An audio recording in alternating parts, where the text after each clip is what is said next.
Many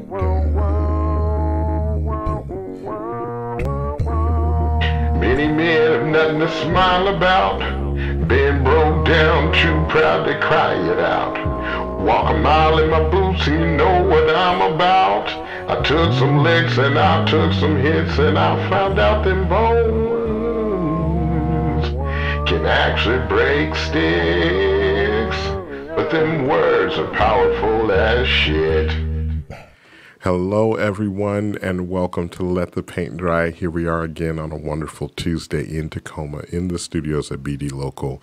I want to welcome you. I hope that you are doing well in this season in what are we at, October, late, deep in the year. I hope that you're doing well. And as always, we open with a song, and let's take a look and see what's on the surface here. Yahweh, Yahweh, Yahweh, Yahweh, Yahweh, Yahweh,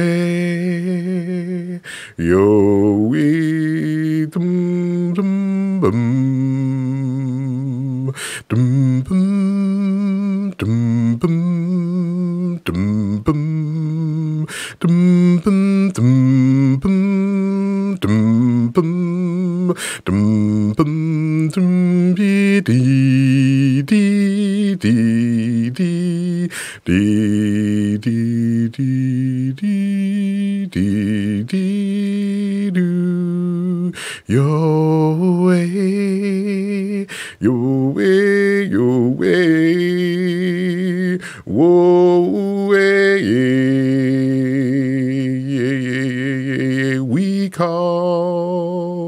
we call to the ancestors on this day,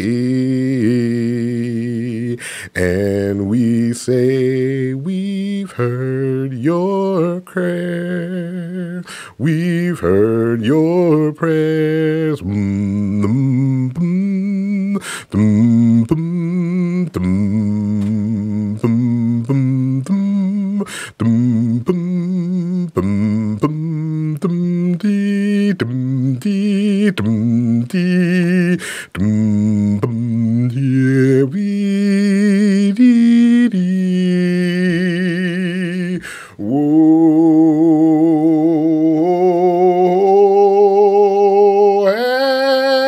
ancestors,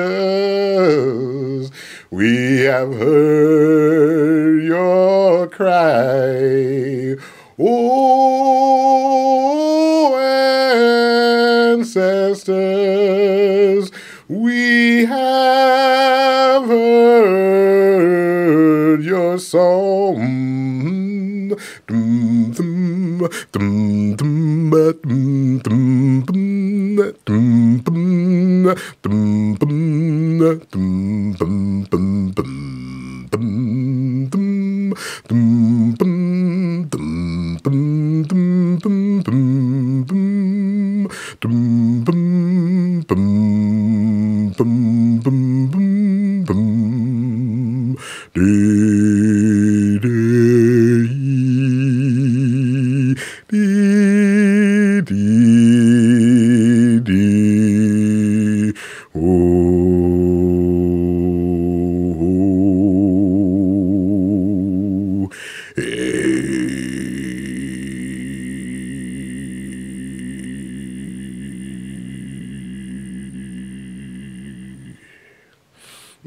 There it is. Let's breathe into that and just accept what came out, accept what came through, accept that the ancestors have spoken and are speaking and give us wisdom and give us clarity and have lived before us and have learned a lot of things that we can use. We can use today in this modern world. So very grateful this morning. Very grateful to the understanding of energy and the energy of people and the energy that we are projecting out of us. It's palpable. I can't even talk, but it's tangible. We'll use that word. Let's try that word. the energy that exudes from us. So we accept that and we feed off of that, and we understand where that energy comes from, that it comes from the divine. Yesterday, I had the opportunity to be a part of a performance that was put on and sponsored by the Puget Sound, I think it's Revels. And I'm not quite sure what their primary thing is, but it was poets and singers and songwriters and two bands. And it was a beautiful time. It was a beautiful time last night. And I just wanted to give a shout out to Michelle Matlock for producing it, directing it, and putting it together, and Carol Ann, who was the stage production. It was stage production manager, and it was really a phenomenal show on top of the platform Zoom. So they really just did an excellent job. So it was an honor being a part of that. And just a lot of things that are, little things that we're having the opportunity to be a part of right now has been just a pleasure and a joy. So we just want to give a shout out to that, Puget Sound Revels. I'm sure we'll be doing stuff in the future with them. And as things, hopefully, and we're patient when it's safe, as things open up and when and if and how they open up, we would love to do some work with more work with them. And I'm sure that'll transpire. So we'll keep you posted. Thinking also about The Future is Rising, that show that is at the Leo, on the South Puget Sound Community College. And that show that we're a part of, it's a group show. It's 12 artists, and then we include Mama T in there as number 13, Mama T Yotes, who curated the whole show. And the show came about really based on a conversation that she had with the mayor of Olympia. And she had a conversation, I think, 2 years prior to, something like that as far as time frame. I'm not 100% sure. And she had a conversation that asking the mayor why there weren't any African-American artists, Black artists represented in these shows that we consistently see down there in Olympia. And the mayor's response was that there aren't any Black artists. Well, we know that is incorrect. I was there during that time, creating and showing up. Doing art. But I think it's just a common problem that we have of overlooking Blackness, overlooking Black people, and overlooking the uniqueness and nuances of existing as a Black person in a white dominant culture, or city such as Olympia. But there we were. We're all presenting. So this show was curated by her. She had attempted doing it, I think, 2 years ago, and then ended up having some major health challenges. And so she was working on a art gala in Olympia. And she had a group of artists that she had gotten together. And then she had some major challenges in her health. And so it got derailed and postponed, and probably at that time was just canceled, and with not really knowing if it would be possible to go forward and come into reality. But 2 years later or so, or maybe a year later, or a little over a year later, but with the help of Sean Barnes and the board of directors at the community college, they made it happen. They made this show happen, and it was the vision of Mama T Yotes. And I am so excited to be a part of this, and so thrilled to be a part of this. And there's this reality where you see the tabooness of answering that response of there are no African-American artists, there are no Black artists in Olympia, and then obviously there are. We're here creating and doing really powerful work at a very high level, at the highest level. The show, there's pieces in the show that could be anywhere, in any venue, any gallery, and any museum. They're there. And it was a level of effortlessness. I haven't really talked to each artist individually, but it came together fairly easy. The artists just showed up. We have work. We're here, just like anybody else. So seeing the ease in which that show came together and the ease of which Black art was celebrated, curated, presented at a very high level. There's a bunch of beautiful paintings in there and drawings and sculptures.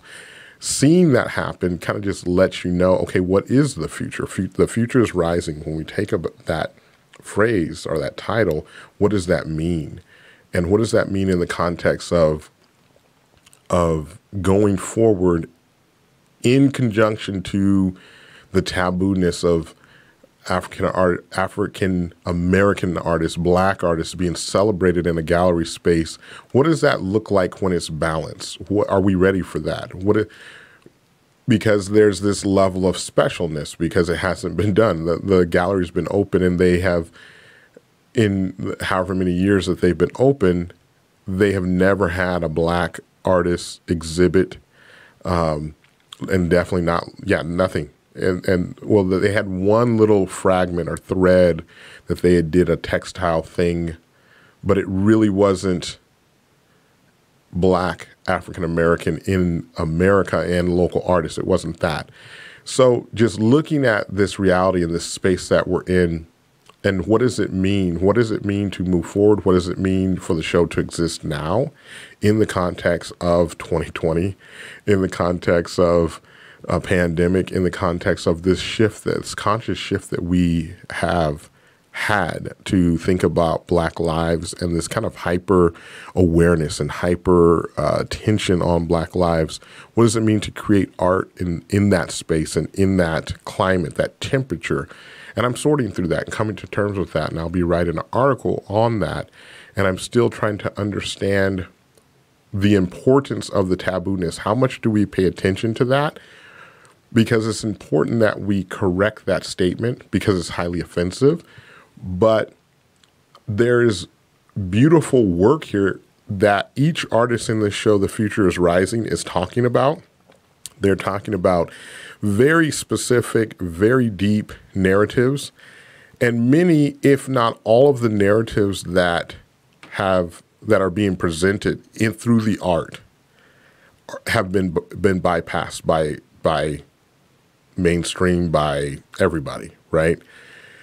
And then there's this, like the execution of the art, the actual technical side of the creation of the art, the paintings, like the materials, the technique, the slant, the visual understanding of the artist, of each artist, the visual, like each artist has a visual language that they are speaking in this show. There's that side of it. There's specific paint palette, color palettes, specific paints, specific materials. There's all these nuances that are included in the presentation of this art, and we haven't gotten to that. And then there's the deep narrative. So there's three things. There's the tabooness of the show.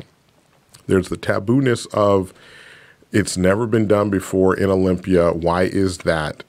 In 2020, like we're a modern society, right? We think we're doing better. We think that we're typically a liberal city, but here we are and we've bypassed Black artists, right? But there's that, and that's very important to acknowledge. So I'm wrestling with that idea of correcting that statement and starting to make steps toward that not happening again. But then there's this deep narrative that each artist is talking about. There's these deep topics that are very important and very much, as Sean said, it's now, it's immediate. So there's this immediacy, this almost not urgency like a manic urgency, but there's this urgency or this great importance to the work that is being presented in this show. And that importance is elevated and amplified by the context of Olympia being the backdrop. And so when you put the narratives that these artists are, including myself, because my work is in there as well, that we are talking about in the context of Olympia and in the context of the bigger context of maybe the state of Washington, and then we can keep going bigger and bigger, the United States, this region, that is a whole nother piece on itself. And then when you get to how these artists put this together, how they articulate their relationship with materials, their relationship with clay, with paint, with, in my case, wood. The sculptures are wood, stone, and then paint, spray paint, and then burning and acrylic medium. And then I have paintings that are mixed media as well. And then we have one person that's a maker that has purses that they've created. And their whole installation, their whole presentation is purses. How is that made? That is powerful all in itself. That's something that can be taught to other people, that can be taught to other entrepreneurs to create a product, to create a thing that can go into a gallery space and they can be actually used. So when we really break down the future is rising, I feel like the future is rising is a conversation all by itself. And then the future is rising. And what does that mean? That is its own essay, if you will, own thought. And then you have each artist with all of this work and deep narratives and deep execution of material and understanding of their material and understanding of their visual IQ and visual language. So I've been thinking about that, and I'm continuing to think about that. I'm going to do an article, like as I said, I'm a co-author article about it, and keep working with this idea and understanding this and trying to distill all of this and have a clear, articulated statement, if you will, about this. And so that's something I'm excited about, and also concerned with not wanting to bypass anything, with not wanting to not articulate, to not highlight the things that are important, but do it in a mindful way that is caring, because so many times we can do things to address something, and if we're not mindful, then it can be harmful. So that's kind of like the commission that I have right now around the future is rising. And as an entrepreneur, as a social entrepreneur and a creative entrepreneur and an artist, all of these things are things that I think about on a daily and sort through and try to understand and really promote and push and put in the world. And so that's what we're interested in, is articulating this idea around blackness being supported, really is what it comes down to. You know, supported in a creative way, supported in a intellectual way, a spiritual way, a social way. And that's what we're sorting through. But I did a poem last night, and I was thinking I want to share it today here. A trigger warning, it does have some strong language, but I think it's so important. And it's titled, "We Gaze Back."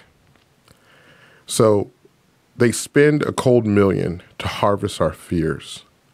They nurture our terror like it's their own flesh and blood.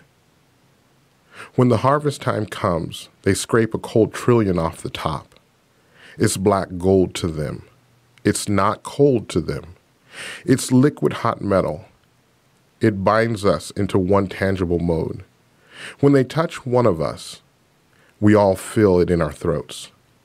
We are packaged, positioned in a safe place. This safe place allows them to go through their day, sipping sauces, ignoring losses, acting like they ain't got no bosses. My lips are glossed with their tired lines. I love black people. I don't see color. They are great dancers. I wish I could sing like a black person. Their hair is so cool. If white supremacy was a lotion, I would be moisturized for 80 years, and I'd be able to pass the stock down to my children's children. They get triggered when you edit the script. They pine and fiend over your thick thighs and hips. Nigga, you better have a big dick. Over-sexualized, spiritually traumatized, socially demonized. Tempted to be seen and heard, but not touched. They always touch. They touch with murder. They touch with our space. They touch with no hesitation at any given time or space. Some call on Jesus to make it through their rage. Somehow Jesus only flipped the table once. We reach for our ancestors to find our place under the sun. The boogeyman paradigm had a good run.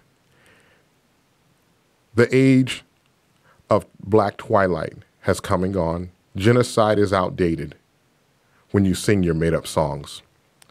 The shift has happened. The monsters have come home just like you thought. This is not a race war. This is your chance to breathe. We covered you with sackcloth and ashes 4 weeks ago. Have a little talk with Jesus. She might be on time. So as I think about the art of poetry, words, the power of words, it has become very useful for me to sort through this existence, to sort through being under the sun and being in this twilight zone, if you will, and being a creative. And as we all push forward together, as I often say, and you hear me say it, and I'll continue to say it because I believe it to be true, we're all in this together. And it becomes poetry and art and music and song and improv song become my life's blood. It becomes the thing that holds me together, that gets me through my day, that keeps me out of a place of rage, that keeps me able to show up with my full self. Today I'm a little bit tired, a little bit run down. I've been running pretty hard, but that's okay. We show up. And the art holds me. The poetry holds me. And so we will continue to do it. And it keeps feeding me. And I hope that it feeds you. If it resonates with you, awesome. So with that, I think maybe we're time for another song. Yeah, let's do that.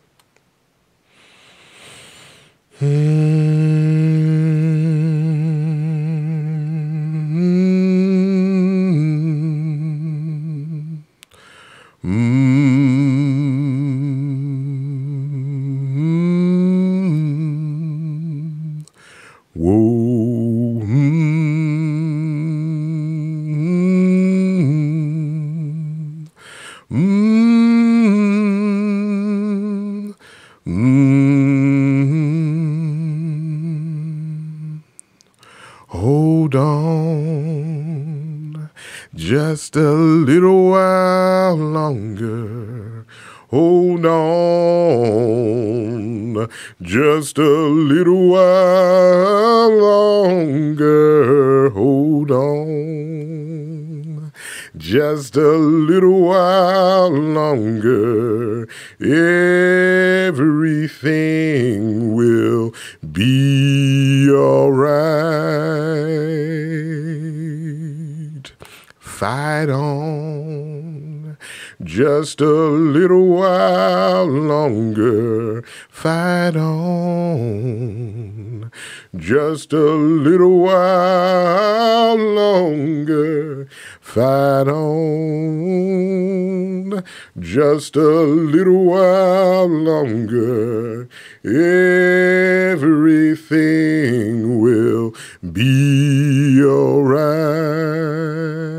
I said march on just a little while longer. March on just a little while longer. March on just a little while longer. Everything will be all right.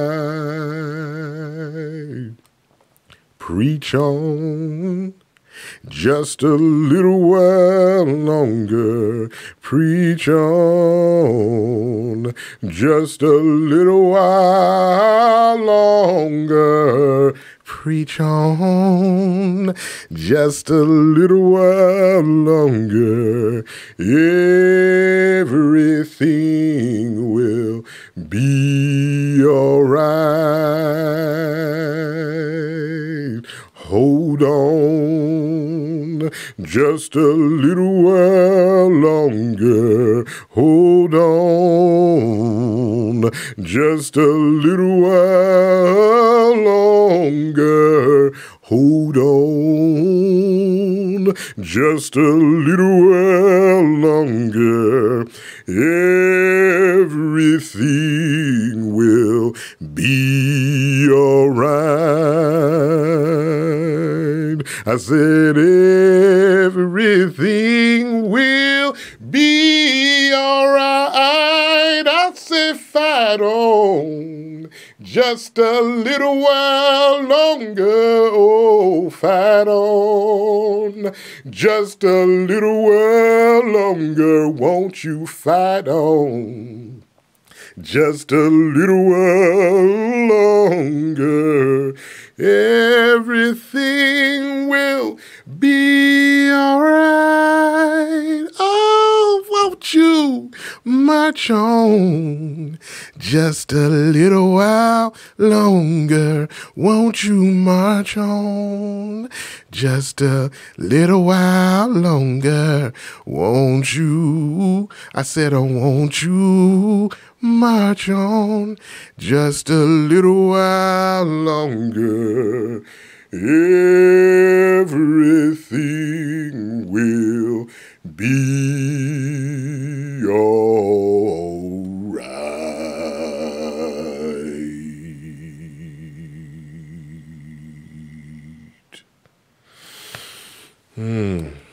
So if I repeat songs like that, because I know I've sung that a couple times, it's just what I needed today. That's the beauty of it. And if you listen to them, they're always different. Different keys, different speeds. It all depends on however my body is. And that's the beauty of singing a cappella music and singing music where you're not worried about what key it's in every day. It shifts. It shifts down. Probably when I'm tired, I'm sure it shifts down like a half step, just right there. So I have my baby sister coming on the 2nd of November, and we are super excited. I've been promoting it. She's the good-looking version of me. She's short and cute and has the same cheeks, the same smile, same eyes, and just a powerhouse singer. So we're so thrilled to be able to bring her on Let the Paint Dry, and she will be officially our first guest. And that's kind of a level of perfection. So I can't think of a better first guest to have. So look forward to that. And then we're going to be playing. So we'll sing here on the 3rd, and then, we will do another show, like a full. We're still figuring out what we're going to do on the 5th. We have from 4:30 till 6 or 5 or so to sing and to do poetry and to speak. So we'll go live with that. So plug into that. Hit me up if you want Zoom links to that. I think I'm gonna try and record it so that I can post it on YouTube and people can just consume it and enjoy it and then see what we do. So that's something that I'm extremely excited about, and going to be creating more work. We're going to be creating. I ordered some T-shirts. They should land this week. I have all sizes. I have like a little small batch that I'm going to do one of. I'm going to do paintings on them, spray, just my crazy stuff. They'll be available. I'm still working out all the pricing, but I'll have small, medium, large, and then 3X because there's going to be a couple that I'll keep for myself. And that'll be available. We'll put that on the website and on Facebook so you can purchase that. I'll mail it to you. And there'll be one-of-a-kind T-shirts. No T-shirt will be the same. And then we have small works that's going to be out on the website, small paintings that are great for Christmas gifts. So as everybody's gearing up, trying to get gifts, we will have ranging probably from 120 to 400 at the most, that kind of range in there. Like if you want something real special, you can spend $400 and get a good sized painting. And then if you just want to go all crazy, of course, all the big stuff is available for a few $1,000s, and we'll get that done for you just as well and ship it out to you too. So Travis Johnson art.squarespace.com, Travis Johnson Studios on Instagram. And I greatly appreciate each and every one of you. Appreciate your support. If it resonates with you, that blesses my heart. So thank you so much. Go do good work. Let the paint dry in your life. Walk in love. Thank you so much.